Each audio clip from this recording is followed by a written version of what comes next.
మనిషి జీవితం కంప్లీట్ గా ఇంటర్నెట్ తో అనుసంధానం అయిపోయింది. అసలు ఇంటర్నెట్ పర్వేడ్ అవని ప్లేస్ మనిషి లైఫ్ లో ఏది లేదు. కొంతమంది పేస్ మేకర్స్ కూడా ఇంటర్నెట్ సహాయంతో రన్ అవుతున్నాయి.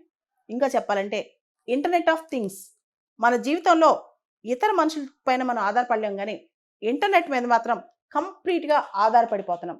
ఈ సందర్భంగా ఒక విషయం మనం తెలుసుకోవాలి. 95% ఇంటర్నెట్ ట్రాఫిక్ ఏదైతే ఉందో, డేటా ట్రాఫిక్, ఇదంతా కూడా అండర్ సీ కేబుల్స్ లేదా సబ్సీ కేబుల్స్లోనే వస్తుంది. ఇది చాలామంది తెలీదు. అందరూ అనుకుంటారు కేవలం శాటిలైట్స్ వల్లే మనకి ఇంటర్నెట్ వస్తుందని. కానీ కాదు.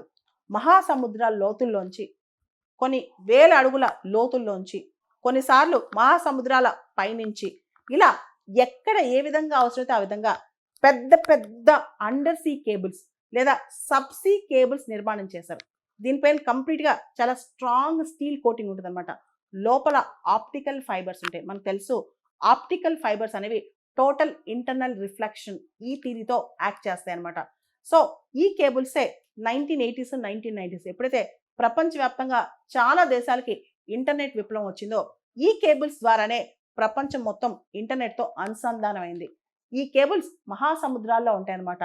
రష్యా లాంటి తుంటరి దేశాలు ఒక్కోసారి బాల్టిక్ సీ దగ్గరికి వెళ్ళి ఈ కేబుల్స్ని కట్ చేయడానికి కూడా ట్రై చేసి కొన్నిసార్లు సక్సెస్ కూడా అయ్యాయన్నమాట.